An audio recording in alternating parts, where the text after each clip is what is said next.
welcome to Spenelli Speaks, and welcome back if you are a frequent flyer here. You know how much I appreciate and love you.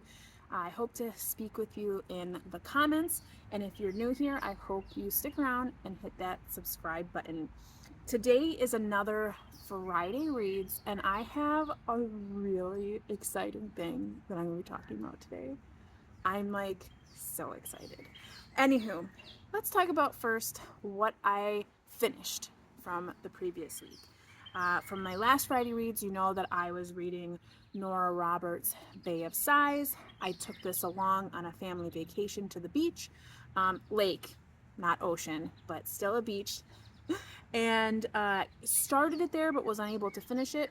I did finish it here at home and I liked it. I believe I gave it 4 stars on Goodreads. If you follow me on Goodreads, then you may have already seen that. But I did enjoy it. In the true Nora Roberts fashion, you have, the main battle in this case that continues through all 3 books, and then in each book there's like a coupling of sorts, and this one followed Sawyer and Annika's journey and their love journey, I guess you could say. I would say that was fine and dandy.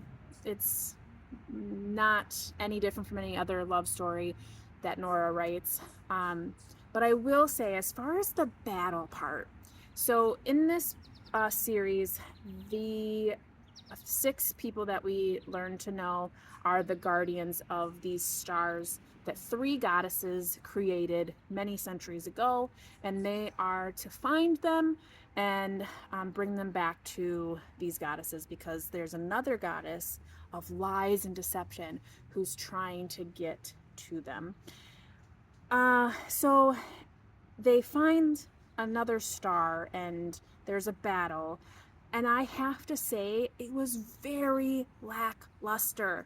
I was very confused as to how it all started and ended, because they're fighting in a sense, but then it just like stops and then the book ends, and not a cliffhanger. It did not feel like a cliffhanger. It definitely resolved at the end, but we didn't really know like what exactly happened. How did they beat this goddess of lies? Like, it was so weird.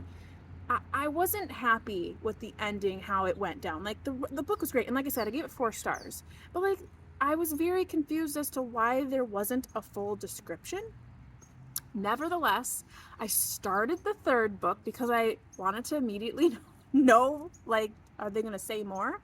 And yes, in the very beginning of the book, they dive right into, like, so what actually happened?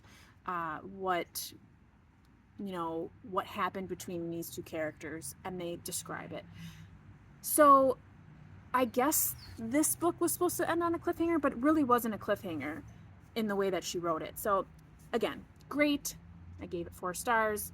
I started the 3rd book, which is called The Island of Glass. That is going to be the final in this series. So I'm reading that via ebook. I have that borrowed through my Libby app. So I'll be continuing to read that this week. So that's part of my current reads. Now, as far as another book that I finished, last week I talked about how I read the 12th book in the C.J. Archer series, the Glass and Steel series. So I started and finished their final book in that series, which is called The Goldsmith's Scheme? No, that was Spymaster Scheme. I'll have a picture right here. It was like the Goldsmith something or other. Terrible at remembering those. But anywho, it was the final book. It was decent. It followed the same kind of thing that she does in all of her books. So you follow all these people, and they're trying to, I don't know, help these magicians in some sense, and there's always these people. It really, like, it's so hard to describe, and I don't want to give too many spoilers because literally it's the 13th and final in the book. But again, similar to Bay of Sighs, I was kind of disappointed with the ending. because it was like mildly confusing, and I wasn't quite sure why the author went the way they went. Like, I get it, like, I see where she is going as far as like, oh, it's poetic justice and everything comes full circle, but it really didn't for me. I didn't feel like it was necessary to do what she did at the end. You don't say. But I'm glad that I'm done. I'm glad that I'm done with that series because it just kept like going and going and going and did the same thing over and over and over again. And here's the other thing. There's a spin-off series. So we get to find out what happens to everybody essentially in this new series. I think it's like the Librarian on Crooked Lane is the first book in the new series. So of course I'll be reading it because I don't know anything of what happens to any of these other characters, of whom I am more invested in than the main characters. Because the main characters kind of like, I know what happens to them, and so I was really invested in all of the side characters. So I'm hoping that in this new series that takes place 28 years later, I hope we learn, because even there's like a little, like a sneak, a little teaser at the end. I listened to it on audiobook, and it literally says, if you want to know what happens to the rest of the characters, read this book. And I'm like, oh, how many are going to be in that series? But anywho, I digress. I'll be continuing on that series. So those are the two books that I finished. And then I'm continuing reading The Roundhouse by Louise Erdrich. This is Double Book Co's Book of the Month. I'm about halfway through. This is a very compelling read. I am very much engrossed in what is happening. If you recall, this is about a woman who is violently assaulted, and her son is trying to find out what happened. And he's about 13, his band of friends, they're on an Indian reservation, and they're just trying to figure out like who did it, why people aren't looking into it, more so that is, and what could have possibly happened. So I am very much enjoying that book, and I'm very much looking forward to the live discussion that we will have on Double Book Co's channel, and that's going to happen Tuesday, July 30th, so that's next week Tuesday in about 4 days. I still have this in my currently reading. I have not picked it up because I've been involved with all these other books, but I still have this on my TBR. That's Blue Asylum by Kathy Hepinstall, so you won't see that from me in a little bit. Because here's the exciting part. Okay, so you all have heard me talk about the fact that I'm reading or continuing on in the Deborah Harkness series. So I put my hat in the ring for some audiobooks on Libby, Discovery of Witches, the first book, Shadow of Night, the second book, and Book of Lies I didn't need because I own that book. And I thought like, oh, if I can get the audiobooks and listen, like reread those before I can get my hands on the fifth book, which is Blackbird Oracle, that just came out last week, then I'll be prepped and ready when Libby finally gives me that one, which it says like several months. It doesn't even have like an actual date. It's just like several months you'll be able to get this audiobook, right? Okay.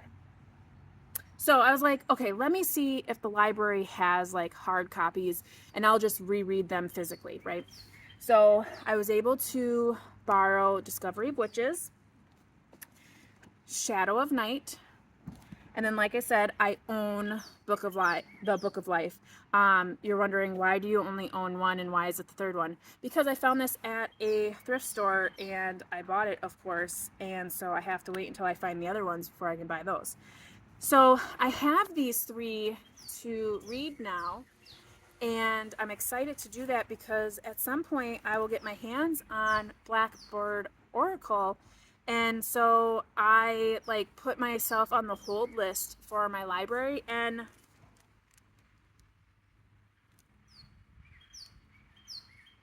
I can't even believe that I'm going to be the first one to read this book from the library. Like, it still smells like a new book. Like, no one else has checked this out. I'll be the first one that I couldn't even believe it, you guys.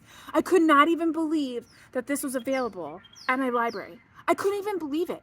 And usually new books, you only get like 2 weeks. I'm getting this for the full month.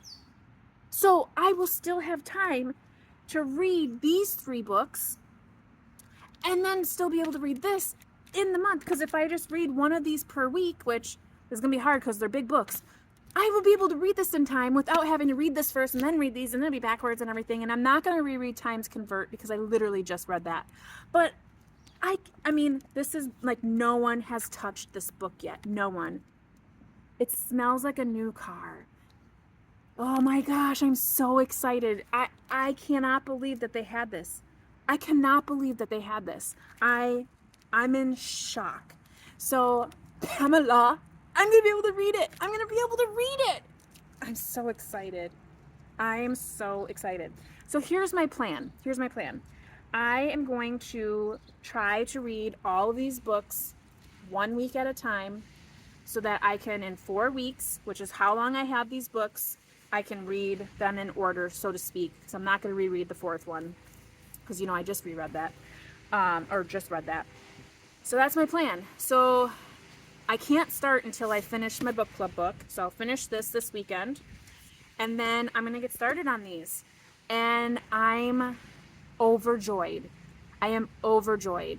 So tell me, are there any books that you are like that psyched about, like new books or new to you books or anything like that? Like, tell me in the comments. I want to know like what really gets you jazzed about books, because this was like a birthday gift to me. I cannot believe I was able to get the brand new Deborah Harkness without any struggle. I couldn't believe it.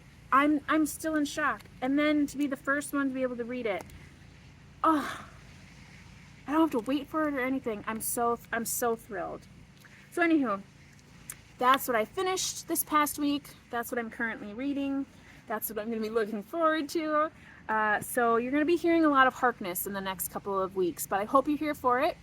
And if you have read these, or you're rereading them, or you're interested in rereading them along with me, like I said, I'm going to start this on Monday, and I'll be talking about it next week Friday. Yeah, next week Friday I'll probably hopefully be done with it. So we'll see. I'm so excited.